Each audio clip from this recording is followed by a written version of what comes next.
All right, ladies and gentlemen, let's talk about the talks, if we can still call them that, set to take place in Istanbul. Scheduled for 10 this morning, then abruptly pushed back to 2 p.m., Turkey local time. Why the delay? Because Zelensky, ever the performer, is just now flying into Ankara, not Istanbul, not the site of the talks, Ankara. He's meeting with Erdogan first. Why? To bless the delegation, choose his team, or maybe in true theatrical fashion he won't choose anyone at all. Perhaps this is the point: confusion, optics, improvisation, a circus. Meanwhile, the Trump-Putin saga unfolds in parallel. Yesterday, Trump said he wasn't attending the talks. Today, a maybe. But when Putin heard Trump wasn't going, suddenly he wasn't going either, according to Trump at least. That's the version he's selling. And so here we are. A global negotiation descending into farce, a geopolitical clown show where ego outshines diplomacy. The Europeans, in their usual moral posturing, are pressing for sanctions. Zelensky, ever the erratic figure, was reportedly about to pull out yesterday. But the Europeans yanked his leash. He couldn't. The media ran wild with stories claiming Putin was too cowardly to meet Zelensky in Istanbul. Meanwhile, the Russians quietly named their delegation. No Lavrov, no Ushakov. Despite U.S. media whispers, Washington Post headlines parroted by the global press, none of the rumored heavyweights are present. But Putin's team, strong, professional. A continuation of the 2022 Istanbul delegation. In fact, it might even take place in the same room. Same chandeliers, same palace, different war. The Russians have gone by the book. The Ukrainians have turned the book into a script for political theater. So let's strip this down. Putin promised he'd send a delegation. And he did. A very capable team, led once again by Medinsky. Critics may call him weak, lacking diplomatic gravitas, but he's consistent. He led the 2022 negotiations. There's continuity in his appointment. Symbolic or strategic, it signals one thing. Russia sees this as the continuation of talks interrupted, not a brand new process. Back then, in 2022, a deal was initialed. Russian troops withdrew from Kyiv in what they called a goodwill gesture. And Ukraine? They reneged. They never responded to the Russian counterpoints. Instead, they launched offensives in Kharkiv and Kherson.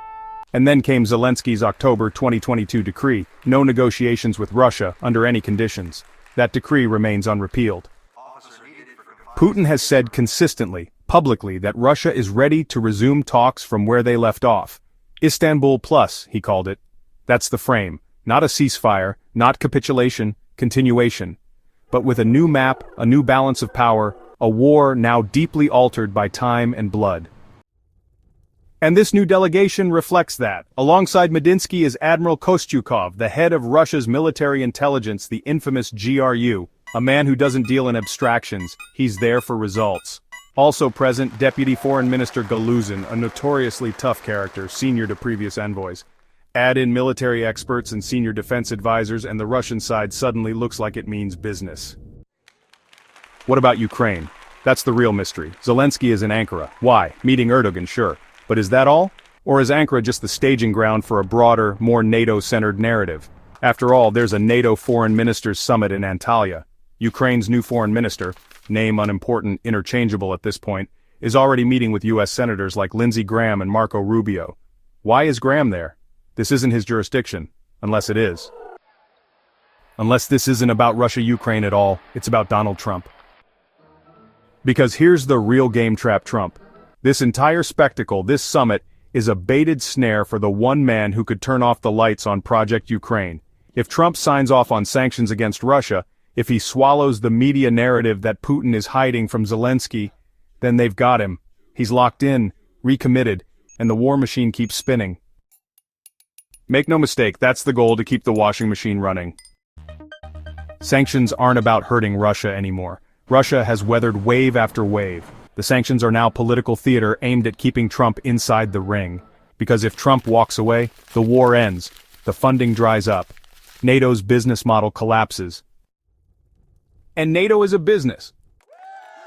For the Ursula von der Leyens and Mark Rutts of the world, for the Lindsey Grahams and the neocons, this is not about security, it's about contracts, revenue, influence. That's why they're desperate enough to use Zelensky as bait in a narrative trap.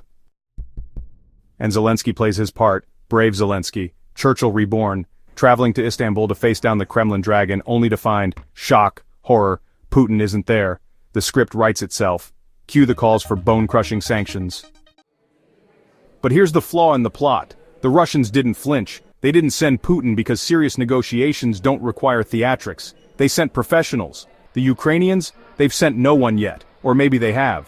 Maybe they'll speak to the Americans, who'll then pass along proposals to the Russians. Proxy diplomacy.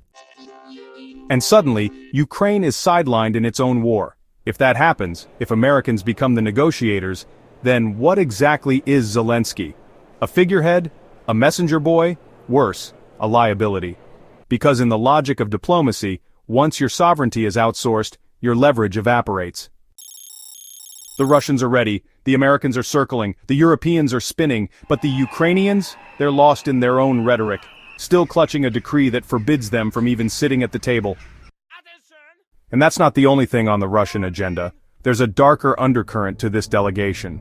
Reports have emerged, grim, if true, about Russian civilians held in Kursk, allegedly used as bargaining chips by Ukraine to force the release of captured Ukrainian fighters, hostages, civilians. If substantiated, it's a grotesque inversion of the rules of war. But maybe that's the point. This isn't diplomacy anymore. It's narrative warfare. And the media? They're already running the script. Zelensky showed up. Putin didn't. Trump must act. Never mind that the Russians sent their A-team. Never mind that negotiations require credibility, not spectacle. The story is the point. If they control the story, they control Trump. That's the real battlefield, not Istanbul, not Donbass, not even Washington. It's Trump's mind. Control the story, and you control the man. Get him to believe that Putin is the problem, that Russia is stalling, that sanctions are the solution. Then you've won. You've trapped Trump back inside Project Ukraine. You've chained him to the treadmill of endless war. But if he sees through it, if he recognizes the theater for what it is, then the lights go off. The washing machine stops spinning, and the whole house of cards, military aid, NATO unity, defense contracts, political careers, collapses. So no, this isn't about peace. It's about narrative control. It's about illusion. It's about Istanbul. And it's all a trap. This isn't war, it's theater, but the cost? Blood, trust, and truth. If that line stayed with you, make it count. Like this video, drop your thoughts in the comments, I read everyone, and subscribe, because the next act, it's already unfolded.